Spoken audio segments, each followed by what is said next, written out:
రాత్రి 3 గంటలకు లేచి నేను ఏం చేసినాను చూడురి. ఎంత బ్రహ్మాండంగా ఉంది కదా. దీని రెసిపీ చూపిస్తాను చూడండి. ఇప్పుడు కొన్ని ఆల్మండ్స్ ఇంకా కిస్మిస్ తీసుకున్నాను. ఇప్పుడు ఈ ఆల్మండ్స్ని చిన్న చిన్న పీసెస్లో కట్ చేసుకుంటాను. ఈ సైజులో ఆల్మండ్స్ కట్ చేసుకోవాలి. ఇంకా కొన్ని ఆల్మండ్స్ని అట్లా పౌడర్ చేసుకొని పెట్టుకుందాం. అయితే 3 గంటలకి ఆకలి వేసింది. ఫ్రిడ్జ్ ఓపెన్ చేసి చూసిన ఏమైనా ఉందా లేదా అని. సొరకాయ కనిపించగానే కద్దుకా ఖీర్ చేసుకోవాలనిపించింది. ఇంకా ట్రై చేద్దామని చెప్పి మా మమ్మీ ఎప్పుడో చెప్పిన రెసిపీ ఫాలో అవుతున్నాను. సొరకాయని ఇలా నీట్గా తోలు తీసేసుకోవాలి. ఇంకా దీన్ని పట్టుకొని ఈ గ్రేటర్లో గీకుతూనే ఉండాలి. Only outer part of the skin మాత్రమే గ్రేట్ చేసుకోవాలి. లోపలిది మనం పప్పులో వాడుకోవచ్చు రేపు.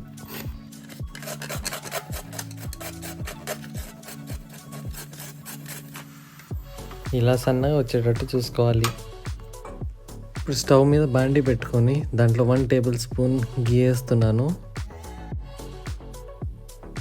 ఈ గీ వేడైనాక దీంట్లో మనం కట్ చేసుకొని పెట్టుకున్న కాజు ఇంకా కిస్మిస్లు ఉన్నాయి కదా, అది వేసుకొని ఫ్రై చేసుకుంటున్నాను. ఇవి గీలో ఫ్రై చేసుకుంటేనే టేస్ట్గా ఉంటాయి. ఈ కిస్మిస్లు ఏందో మళ్ళీ గ్రేప్స్ అయిపోతున్నాయి. నేను ఫస్ట్ టైం ఫ్రై చేస్తున్నా వీటిని. ఇప్పుడు స్టవ్ ఆఫ్ చేసుకొని వీటిని పక్కకు ఒక ప్లేట్లో తీసుకుంటున్నా. ఇప్పుడు అదే గీలో మనం తురిమి పెట్టుకున్న సొరకాయ వేసుకుంటున్నాను.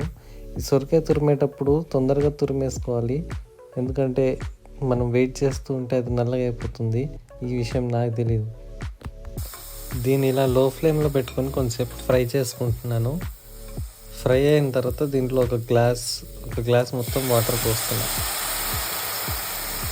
ఈ వాటర్లో ఒక 5 to 7 minutes ఉడికించుకోవాలి.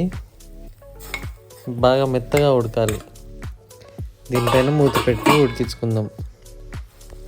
5 minutes తర్వాత దీంట్లో ఒక 1/2 లీటర్ పాలు వేసి ఇంకో 5 minutes ఉడికించుకుందాం. ఇప్పుడు దీంట్లోనే బాదం పౌడర్ వేస్తున్నాను. దీన్ని నేను ముందుగానే ప్రిపేర్ చేసుకున్నాను.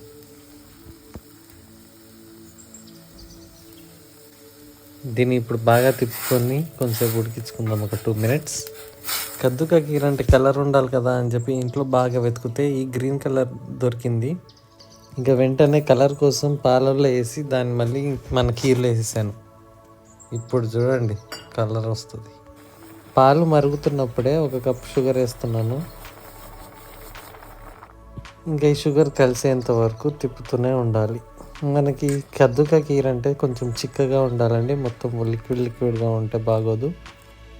అందుకే వెయిట్ చేస్తున్నాను. 3 o'clockకి నాకైతే బాగా ఆకలి వేస్తుంది. ఇంకా స్వీట్ తినాలన్న కోరిక కూడా ఇంకా ఎక్కువైపోతుంది. ఇంకా టేస్ట్ కోసం ఇలాచీ పౌడర్ వేస్తున్నాను.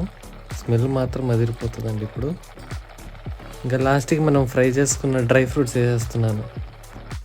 అంతే, రెడీ అయిపోయింది మన కద్దుకా ఖీర్. దీన్ని సర్వ్ చేసుకుంటున్నాను. టేస్ట్ మాత్రం అదిరిపోయింది. నేను అసలు ఇంత బాగా చేస్తున్నాను నేను ఎప్పుడు అనుకోలేదు. చాలా కాంప్లికేటెడ్ రెసిపీ ఏమో అనుకున్నాను, కానీ ఈజీగా ఉంది. చూడండి ఎంత క్రీమీ టెక్స్చర్లో వచ్చిందో మన కద్దుకా ఖీర్. ఆహా, భలే ఉంది చూడండి. ఇంకా దీనిపైన మిగతా డ్రై ఫ్రూట్స్ వేసి గార్నిష్ చేస్తున్నాను. ఇప్పుడు ఓవర్ యాక్షన్కి దీని మీద రోజ్ పెటల్స్ కూడా వేస్తున్నాను. అంతే, ఇంకా రెడీ అయిపోయింది మన కద్దుకా ఖీర్. మీరు కూడా ట్రై చేయండి.